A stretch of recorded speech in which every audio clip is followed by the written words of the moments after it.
Palmer Memorial Church and Autry House are here because in 1912, Rice University opened. Rice University then was outside the city limits of Houston. That's how far out it seemed. Many of the students at Rice came from Houston. There was housing on campus for men's students, but there was no housing on campus for women's students. And there was very little space on campus for casual student social life. So just after the First World War, an Episcopal priest, the Reverend Harris Masterson Jr., had done war work in France with the Young Men's Christian Association. And when he came back to Houston, he discovered this situation at Rice and saw an opportunity for the Episcopal Diocese of Texas to make a new kind of social center for university students. It was Father Masterson who managed to procure real estate on Main Boulevard across the street from Rice University's campus, and at the main stop for the South End car line, the streetcar system that came from Houston south and then ran through to Bel Air, Texas. In 1919, Father Masterson was able to buy two surplus wood barracks from Camp Logan, the World War I training camp in what is now Memorial Park. He had them moved to this property and where he started the Emmanuel Community House.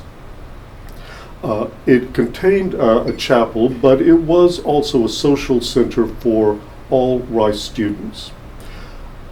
Father Masterson seemed to be one of those people who thought big, so he approached the Boston architects Cram and Ferguson, who had designed the buildings at Rice University, and asked them to prepare a master plan for a community house complex.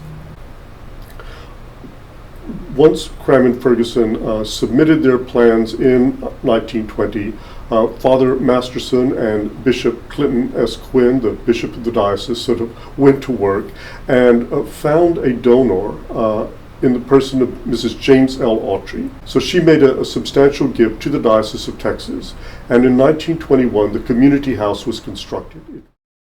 The architects Cram and Ferguson were assisted in Houston by William Ward Watkin. William Ward Watkin was the first professor of architecture at Rice University. Prior to joining the faculty at Rice in 1912 when the university opened, Watkin had been the Houston representative of Ralph Adams Cram's architecture firm, which had sent him from Boston to Houston in 1910 to oversee construction of the initial buildings at Rice. William Ward Watkin therefore was very involved as the kind of on-site supervisor, and then also as a professor of architecture at Rice University.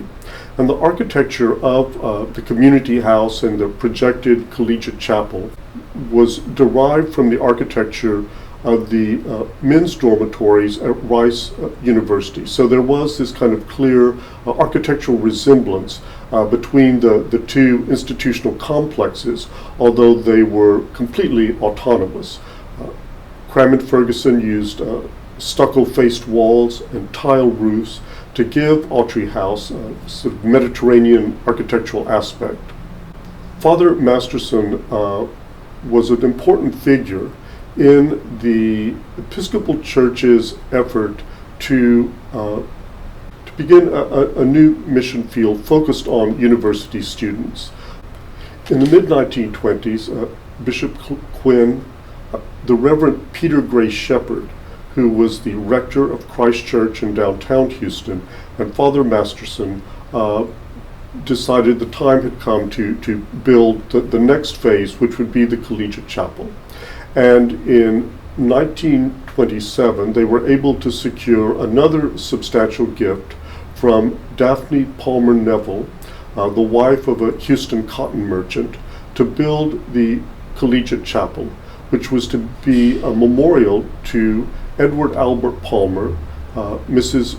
Neville's brother, who had lost his life in 1908 when Mrs. Neville fell overboard at an event in Galveston Bay. Her brother dived in to save her. She was rescued, but he drowned. The Edward Albert Palmer Memorial Chapel was dedicated Thanksgiving 1927, at the same time as Cohen House, as Rice University's faculty club, which was the first building on Rice's campus to be built by with an outside donation. Both Cohen House and the Palmer Memorial Chapel were designed by William Ward Watkin.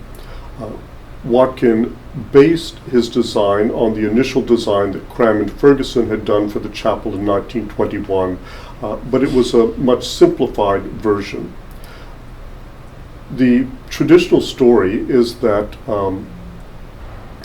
Mrs. Neville had, on a tour of Europe, seen the late 15th century church of Santa Maria de' Miracoli in Venice, and she asked William Ward Watkin to pattern the design of the chapel on Santa Maria de' Miracoli.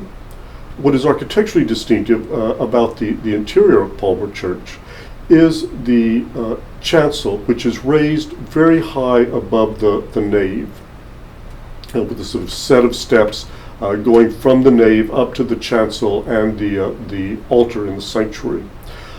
This is the element that is most like Santa Maria de' Miracoli, which has a very high raised chancel. The use of a vaulted ceiling in Palmer Church likewise is adapted from the use of a similar shaped ceiling at Santa Maria de' Miracoli. In 1929, a group of parishioners at Christ Church in downtown petitioned Bishop Quinn to allow them to begin a new parish on Main Boulevard, which would occupy the Edward Albert Palmer Memorial Chapel. The Diocese of Texas assented to this request, and so at that time a new parish was formed without having to go through a mission stage, and occupied what came to be called Palmer Memorial Church.